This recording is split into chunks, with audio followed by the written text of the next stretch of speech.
તો ખેડા આણંદ જિલ્લામાં પરિણીતાના ભેદી મોતના મામલે પિયર પક્ષે ન્યાયની માંગ સાથે મીડિયા સમક્ષ રજૂઆત કરી છે। માતર તાલુકાના ડુંગરપુરા ગામના પરિવારે આક્ષેપ કર્યા છે કે તેમની પુત્રી મીનાના લગ્ન બાદ સંતાન ન હોવાના કારણે સાસરિયા તરફથી શારીરિક અને માનસિક ત્રાસ આપવામાં આવતો હતો। પરિવારનો આક્ષેપ છે કે પોલીસ દ્વારા યોગ્ય ગુનો નોંધવામાં આવ્યો નથી અને માત્ર અરજી લેવામાં આવી હતી। જો કે સમગ્ર મામલે પોલીસ તપાસ બાદ જ હકીકત સ્પષ્ટ થશે। સાહેબ 2 વર્ષ પહેલા મારી દીકરીના લગ્ન થયેલા દેવા ગામ મનુભાઈ ગોતાભાઈ ગોહેલ તેમના દીકરા અલ્પેશ કુમારની જોડે તે અવારનવાર મારી દીકરી સાસરેથી અહીંયા આવતી તા એમ કહેતી કે મને ત્યાં હેરાન પરેશાન કરે છે અને કકરાટ તો એમના ઘરમાં ચાલતો હતો જ એ પણ દીકરીનું ઘર ના ભાગે એના લઈને અમે એને વારંવાર સમજાવીને સાસરે મોકલતા હતા।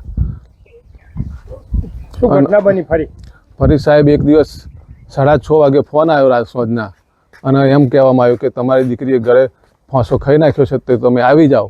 તો અમે પછી ઘટના સ્થળે જતા રહ્યા। ઘટના સ્થળે ગયા તો અમારી દીકરી ઓસરીના ભાગમાં સુવડાવેલી હતી મૃત હાલતમાં। ઘટના ક્યારે બની?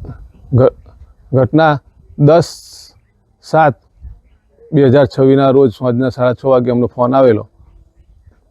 હવે પછી તમે આગળ કોઈ કાર્યવાહી પોલીસ સ્ટેશન? હા, પોલીસ પછી અમે પોલીસને જાણ કરી। પોલીસ પછી આવી અને પોલીસ પછી બોડી સાથે અમને સોજિત્રા લઈ ગઈ। તો સોજિત્રા અમે અરજી લખાવેલી। એમાં અરજીમાં લખેલું કે આ પોસ્ટમોર્ટમ કરવા માટેની અરજી લખીએ છીએ। એ મારી દીકરીનો ઝઘડો કરતા હતા તે કકરાટ એમની સાસુ સસરાને બતાવી।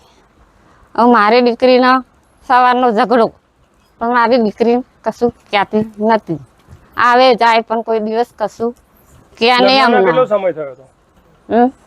લગ્નનો કેટલો સમય થયો હતો? લગ્નનો 2 વર્ષ જેવો સમય થવાય પણ મારી દીકરી આવે જાય પણ અમને કોઈ કશું કહેતી। તમારા જમાઈનું નામ શું છે? અલ્પેશ કુમાર। ઘટના ક્યારે આ બનેલી? ઘટના બની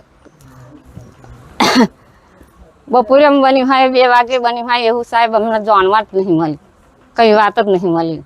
અમને 6 વાગે ફોન કર્યો તો અમે જાણ્યું તો હોડી અમારી બેબી આશરે હુંવાડી દીધેલી, કંઈ અમને બતાવ્યું કશું નથી। હવે અમારે ન્યાય જોઈએ, અમારે ન્યાય જોઈએ, બીજું કશું અમારે ના જોઈએ।